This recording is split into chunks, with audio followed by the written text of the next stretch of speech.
When ELIJA started, we never really thought of the future of our students beyond the age of 21 or beyond aging out of our program.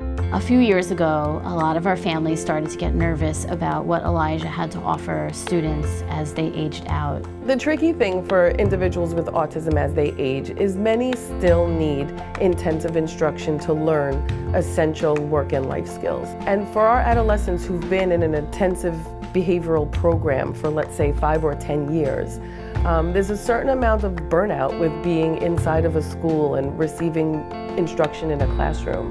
Obviously, being a parent myself, my concern, not only for my own son, but understanding the concerns of our families, was that for ELIJA's quality to continue and to be able to support our families, we needed to develop something that was for beyond 21.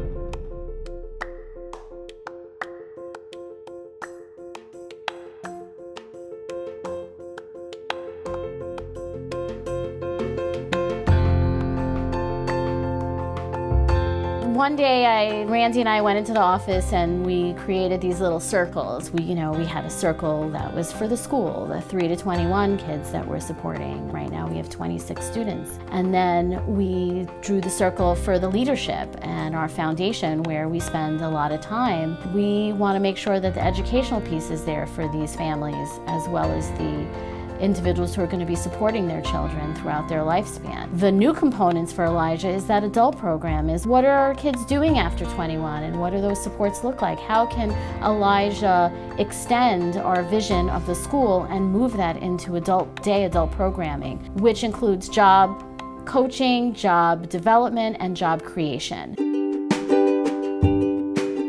2014, I decided that I wanted to do more in the community, and I reached out to the ELIJA School for Autism. And I went in there with the intentions of being able to get their students to come work for us, and they were excited about the opportunity to bring their students here, and we were excited about having their students here. Almost 2 years now later, we've got a match made in heaven. You're doing great. The kids are awesome. They bring a smile to the restaurant every day. They come with their teachers. They're awesome. They don't leave them alone. They stand by their side. It's the easiest thing in the world. I wish my employees were as easy as these guys.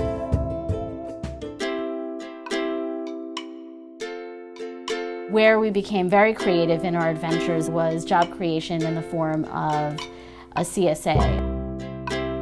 The farm provides us with an opportunity to be able to teach work skills, recreation skills, leisure skills in an environment that's open, that's serene, that's beautiful.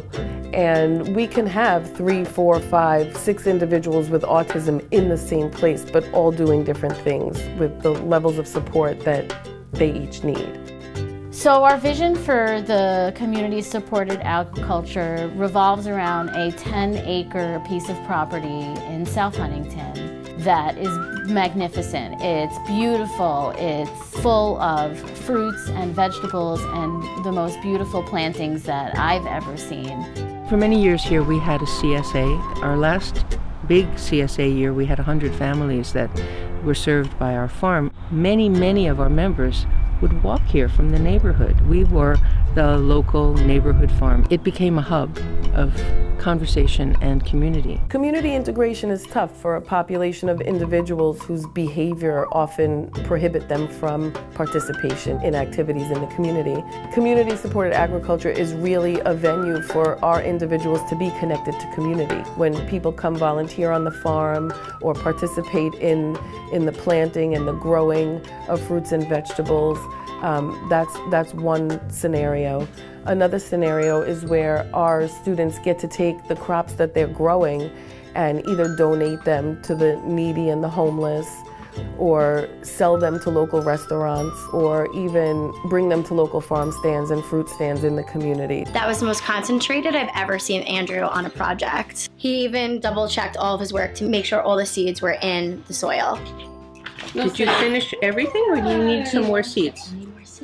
I need more seeds. So with what they're growing and doing, they have a lot of opportunities to be connected to community. The minute I stepped onto this property, I realized that not only was the 10 acres enough to support an entire community, but the area surrounding it was a wonderful opportunity to develop supported living opportunities as well as permanent housing. There's 2 residences on the property that we are interested in, and those 2 residences provide us with a real-life environment to teach skills in a kitchen. We could teach cooking and home economics. There's a bedroom, so obviously we could teach things like making a bed or doing laundry. That environment is natural and it's real for our guys, and we're looking at the homes as a place where we can have families come stay together so parents can see what it's like for their aging children to live more independently.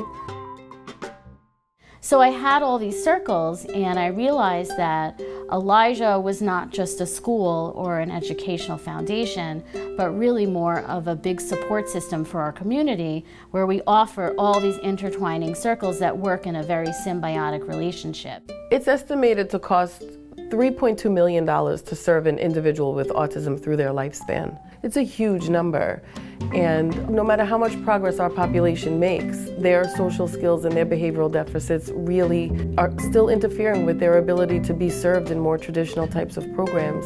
This particular project is a perfect investment. Our community needs to start thinking like venture philanthropists as opposed to venture capitalists. If you're interested in investing in land, if you're interested in investing in programs, if you're interested in being part of community-supported agriculture, I couldn't think of another project that is so worthy of everybody's support and involvement. As a parent of a 17-year-old with autism, I can't imagine what life will be like for him when I'm not here anymore, let alone when he's 50, 60, 70, or even 80.